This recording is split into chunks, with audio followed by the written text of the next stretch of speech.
వి gold trusted gold buyers తాకట్టులో ఉన్న బంగారాన్ని విడిపించి ఈ రోజు ఉన్న మార్కెట్ ధరకే కొనబడును. మరిన్ని వివరాలకు సంప్రదించండి 7771077720. మున్సిపల్ కార్మికుల వేతనాలు పెంచాలి, అదేవిధంగా ఏదైతే ప్రభుత్వం అమలు చేసినటువంటి సంక్షేమ పథకాలు అమలు చేయాలంటూ కూడా దశల వారీగా ఆందోళన చేపట్టినటువంటి మున్సిపల్ కార్మికులు ఈరోజు కార్పొరేషన్ కార్యాలయం ఎదుట భిక్షాటన చేస్తూ కూడా అంటే ఎవరైతే ఇక్కడ రహదారి వెంట వెళ్తున్నటువంటి వారిని భిక్షాటన చేస్తూ కూడా నిరసన వ్యక్తం చేశారు. ఈ నేపథ్యంలో మనతో పాటు మున్సిపల్ కార్మిక సంఘ నాయకులు ఉన్నారు, వారిని అడిగి తెలుసుకునే ప్రయత్నం చెప్పండి. గత 6 సంవత్సరాల నుంచి అనేక పోరాటాలు చేసి అలసిపోయి ఈరోజు గతిలేని పరిస్థితిలో ఈరోజు సమ్మె బాట పట్టడం జరిగింది. ఈరోజు 9 రోజులు అవుతుంది సమ్మె చేసి. ఇంజనీర్ సెక్షన్ కార్మికులు కానీ శానిటేషన్ వాళ్ళు 5 రోజులు అవుతుంది. 5 రోజుల నుంచి ఆ 9 రోజుల నుంచి సమ్మె చేస్తా అంటే రాష్ట్ర ప్రభుత్వానికి చీమ కుట్టినట్టుగానే లేదు. మేమేం అడుగుతున్నాం, అయ్యా మా జీతాలు సరిపోవు, మాకు 36 నెంబర్ జీవో ప్రకారం వేతనాలు పెంచండి. సుప్రీంకోర్టు ఇచ్చింది సమాన పనికి సమాన వేతనం ఇవ్వాలని అనేక రూపాయలు అడుగుతుంటే దాన్ని పక్కన పెట్టేశారు. పాదయాత్ర లోకేష్ గారు పాదయాత్ర ఇచ్చినప్పుడు పాదయాత్రలో ఏం చెప్పినారు, మొత్తం మున్సిపల్ కార్మికులకి సమానంగా వేతనాలు పెంచుతాం, సమానంగా మీకు ఎటువంటి ఇబ్బంది లేకుండా చేస్తామని చెప్పిన లోకేష్ గారు మాయమైపోయినారు. ఇప్పుడు అలాగే మన పవన్ కళ్యాణ్ గారు గుంటూరులో పారిశుద్ధ కార్మికులతో ఇంజనీర్ సెక్షన్ కార్మికులతో మాట్లాడినారు. ఏమని మాట్లాడినారు, మేము అధికారంలోకి వస్తానే మీకు ఎటువంటి ఇబ్బంది లేదు, ఏమీ లేదు, మిమ్మల్ని అందరినీ పర్మనెంట్ చేస్తామని చెప్పినారు. పర్మనెంట్ లేదు. ఈరోజు చంద్రబాబు గారు కానీ ఈరోజు తిరుపతిలో పెద్ద ఎత్తున మాట్లాడతాను, పారిశుద్ధ కార్మికులు దేవుళ్ళు, పారిశుద్ధ కార్మికులు స్వచ్ఛ సర్వేలో అనేక అవార్డులు తెచ్చిందంటే అది పారిశుద్ధ కార్మికులే తప్ప అని చెప్పినారు. అక్కడేమో పొగుడుతాను, ఇక్కడేమో జీతాలు పెంచకుండా చేస్తాను. అంటే పని చేసేదానికైతే మేము కావాలి, నువ్వు ఒక అర్ధగంట సేపు పొరకబట్టుకునేదానికే మీడియాలో ఫోకస్ కావాలని డ్రెస్ వేసి వాళ్ళతో మాట్లాడి వాళ్ళ సమస్యలు ఏందని కనుక్కునేవా? గుంటూరులో చేసినప్పుడు అదే మాదిరి సమస్యలు కనుక్కునేవా? సమస్యలు కలుసుకుంటే కూర్చొని మాట్లాడదాం అంటాడు. ఎప్పుడు కూర్చుంటాడు, ఎప్పుడు తెల్లాడతారు?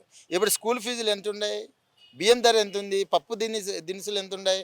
మేమేం అడుగుతున్నాం, అయ్యా మా జీతాలకు సంబంధించి పెంచండి అయ్యా, మేము పుష్టిగా ఉండాలంటే మా బిడ్డలందరూ పుష్టిగా చదువుకోవాలనుకుంటే మాకు వేతనాలు పెంచండి అని చెప్తే, ఈరోజు నీ మనవడేమో ఫారెన్లో చదవచ్చు, నీ కొడుకులేమో ఎమ్మెల్యే కొడుకులు వాళ్ళందరూ ఏమో ఫారెన్లలో చదవచ్చు. మా కార్మిక పిల్లలు అయితే మేము ఇక్కడే రోడ్డు పాలు రూపంలో 13,000 రూపాయలతో ఎలా బతకాలి మేము కుటుంబం అని మేము అడుగుతున్నాం.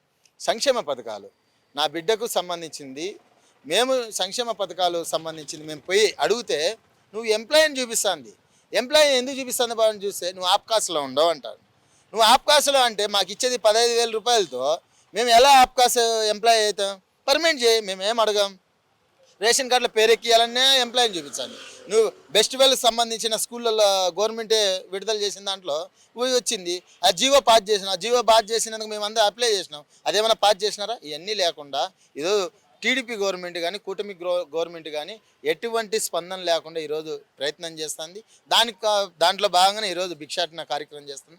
మీరు వెంటనే ఈరోజు సాయంత్రం చర్చలు అన్నాడు, మంగళవారం అన్నాడు, బుధవారం అన్నాడు, ఈరోజు మళ్ళీ సోమవారం అంటాను. ఇప్పుడు కానీ మీ సమస్యలు కానీ పరిష్కరించకుంటే రాబోయే కాలంలో పెద్ద ఎత్తున అవసరమైతే మీ ఇల్లులైనా ముట్టడిచ్చేదానికి సిద్ధం, కార్పొరేషన్ ఆఫీస్ అయినా ముట్టడిచ్చేదానికి సిద్ధం, అవసరమైతే రాస్తారోకులు కానీ చేసేదానికి అయినా మున్సిపల్ కార్మికులు ఎటువంటి కాదు.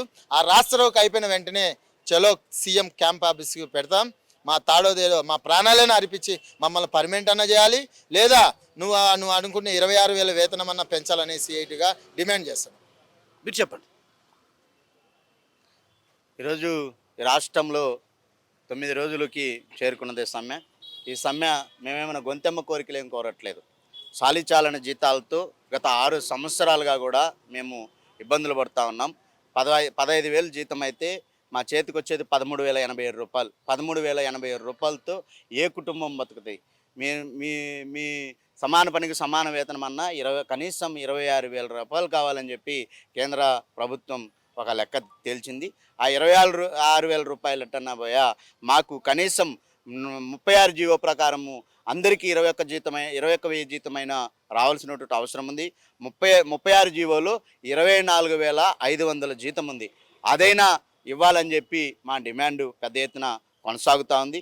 ఈరోజు కోవిడ్-19లో పనిచేస్తున్నటువంటి కార్మికులకి కేవలం 12,000 రూపాయలు మాత్రమే వాళ్ళు పనిచేస్తూ ఉన్నారు. ఈరోజు ఈ ఈ ఈ రాష్ట్రంలో పర్మనెంట్ కార్మికులు ఏదైతే పనిచేస్తూ ఉన్నారో, ఆప్కాస్ కార్మికులు ఏదైతే పనిచేస్తున్నారో సేమ్ పని అడిషనల్ కార్మికులు కూడా చేస్తూ ఉన్నారు. వారికి అస్సలకి 12,000తో అసలు బతికే పరిస్థితి లేదు. ఆబ్సెంట్ అయినా ఏదైనా వాళ్ళకి చేతికి వచ్చేది 9,000 మాత్రమే. ఈ 9,000తో ఒక కుటుంబం బతకాలంటే ఎట్లా బతుకుతుంది? ఈ రాష్ట్ర ప్రభుత్వం, ఈ అధికారులు, ఈ నగరపాలక సంస్థ అయినా కూడా వాళ్ళని గుర్తించాలని, వాళ్ళని గుర్తించి కనీసం 15,000 రూపాయలు వాళ్ళకి శాలరీ ఇవ్వాలని చెప్పి తెలియజేస్తా ఉన్నాం. ఈ రాష్ట్రంలో మేము సంయమనంగానే సమ్మె కొనసాగుతూ ఉన్నది. ఈ సంయమనం మీరు ఇంకా పరీక్షించాలనుకుంటే పెద్ద ఎత్తున రాబోయే రోజుల్లో పెద్ద ఎత్తున ఆందోళన కొనసాగుతుంది. దిగ్బంధం చేసే పరిస్థితి ఉంది. ఎక్కడికక్కడ కార్పొరేషన్లను ముట్టడి, ఎక్కడికక్కడ ఈ రాష్ట్ర ప్రభుత్వాన్ని మెడలు వంచే ప్రయత్నం చేస్తామని చెప్పి సిఐటిగా హెచ్చరించదలుచుకున్నాం. మీరు చెప్పండి, అసలు ఎలా చూడాలి? అసలు వేతనాలు తక్కువ, అదేవిధంగా సంక్షేమ పథకాలు కూడా అమలు కాని పరిస్థితి ఎలా చూడాలి? ఈరోజు రాష్ట్ర ప్రభుత్వం ఏమనుకుంటా ఉందో ఏమో అర్థం కానట్టు పరిస్థితి ఉంది. కానీ ఈరోజు దాదాపుగా 10 ఏళ్ళు అవుతా ఉంది మన కడప నగరంలో వర్కర్స్ని తీసుకొని కోవిడ్-19లో పనిచేసినటువంటి కార్మికులు ఎవరైతే ఉన్నారో కోవిడ్ సంబంధించినటువంటి వాళ్ళు కరోనా కాలంలో ప్రాణాలు సైతం లెక్క చేయకుండా పనిచేసి వాళ్ళ ప్రాణాలు సైతం లెక్క చేయకుండా వచ్చి పనిచేస్తే వాళ్ళకి ఈఎస్ఐ లేదు, పిఎఫ్ లేదు.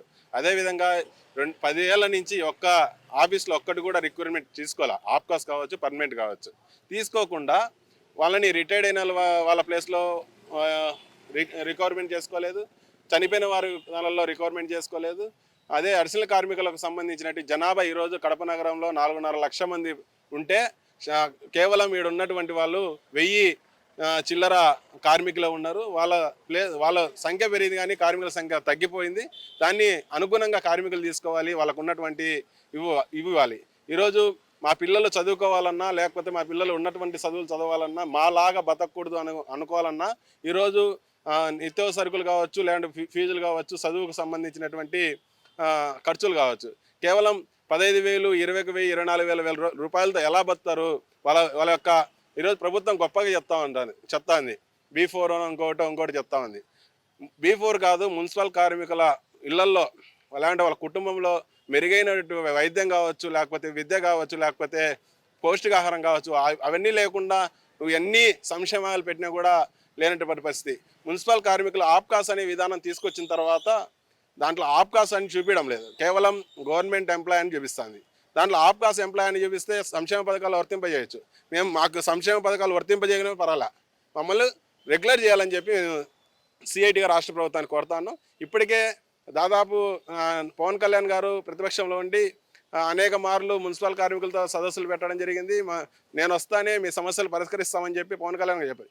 ఈరోజు డిప్యూటీ సీఎం అంటే దాదాపు సీఎం తర్వాత సీఎం అయినటువంటి డిప్యూటీ సీఎం గారు ఈరోజు 16 సమ్మె జరిగినప్పుడు కూడా మాతో స్పందించి మాట్లాడడం జరిగింది. ఇప్పుడు 9 రోజులు చేరుకుంటే సమ్మె ఈరోజు తొంగి చూడనటువంటి పరిస్థితి ఈరోజు పవన్ కళ్యాణ్ గారు ఉన్నారు. అదేవిధంగా రాష్ట్ర ప్రభుత్వం కూడా రేపు మొన్నాడు అని చెప్పి కార్మికులను చులకన చూస్తానని భావనకి రావాలని అర్థం కావడం లేదు. ఆ ప్రభుత్వం కూడా అలాగనుంది అర్థం కాలేదు. ఈరోజు రేపటి లోపల మా సమస్యలు పరిష్కరించకపోతే రేపటి నుంచి మేము తీవ్రమైనటువంటి ఉద్యమాన్ని చేపట్టడానికి ఏమాత్రం వెనకాడం. ఇంట్లో కార్మికులకు కానీ ప్రజలకు కానీ ఎటువంటి ఇబ్బందులు జరిగినా ఈ రాష్ట్ర ప్రభుత్వమే పూర్తి బాధ్యత వహించాలని డిమాండ్ చేస్తాం.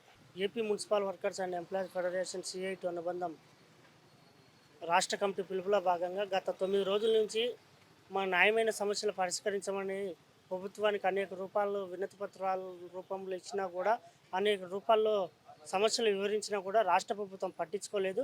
ఇప్పటికైనా రాష్ట్ర ప్రభుత్వం తక్షణమే స్పందించి జీవో నెంబర్ 36 ప్రకారం కనీస వేతనం 24,500 ఇంజనీరింగ్ కార్మికులకు అమలు చేయాలా. అదేవిధంగా ఏదైతే అధికారంలోకి రాకముందు కూటమి ప్రభుత్వం ఏదైతే చెప్పిండ్రో 15,000 లోపు టౌన్లో 15,000 వేతనం లోపు ఉన్న వాళ్ళందరికీ సంక్షేమ పథకాలు అమలు చేస్తామన్నారు. అదేవిధంగా ఇంజనీర్ కార్మికులందరికీ కూడా 15,000 లోపు జీతం వస్తుంది. ఇంజనీర్ కార్మికులకు, మున్సిపల్ కార్మికులందరికీ సంక్షేమ పథకాలు వర్తింపజేయాలని ఈ సందర్భంగా తెలియజేస్తున్నాం. మేమేం గొంతెమ్మ కోరడం లేదు. గతంలో వైసీపీ గవర్నమెంట్ ఉన్నప్పుడు 60 సంవత్సరాలు ఉన్నటువంటి రిటైర్డ్ వయసును 62 సంవత్సరాలు పెంచింది. ఈ ప్రభుత్వం వచ్చాకే పర్మనెంట్ ఎంప్లాయీకి 62 సంవత్సరాలు అట్నే పెట్టింది. అవుట్సోర్సింగ్ కార్మికులకు 62 సంవత్సరాలను 60 సంవత్సరాలు పెంచింది. తక్షణమే 62 సంవత్సరాలకు రిటైర్డ్ పెంచాలి. అదేవిధంగా ఏదైతే కార్మికుడు పనిచేసి రిటైర్డ్ అవుతాడో ఆ కార్మికుడికి రిటైర్డ్ బెనిఫిట్స్ ఇవ్వాలా. ఒక 5 లక్షలు 10 లక్షలు రిటైర్డ్ బెనిఫిట్స్ ఇవ్వాలా. వాళ్ళకి నెల నెల పింఛన్ ఇవ్వాలని ఈ సమస్యల మీద ఆందోళన చేస్తున్నాం. ఇప్పటికైనా రాష్ట్ర ప్రభుత్వం తక్షణమే మున్సిపల్ శాఖ మంత్రి నారాయణ గారు, అదేవిధంగా రాష్ట్ర ముఖ్యమంత్రి చంద్రబాబు నాయుడు గారు స్పందించి తక్షణమే ఈ సమస్యను పరిష్కరించాలి.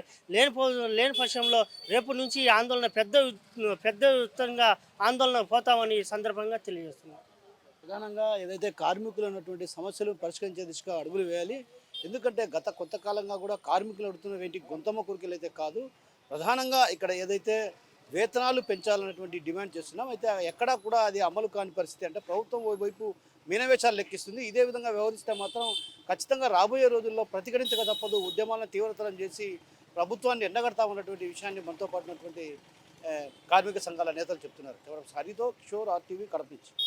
తెలుగులో న్యూస్ కి ఫాస్టెస్ట్ యాప్ ఇప్పుడు టోటలీ న్యూ అవతార్లో జస్ట్ 5 seconds లో కంప్లీట్ న్యూస్.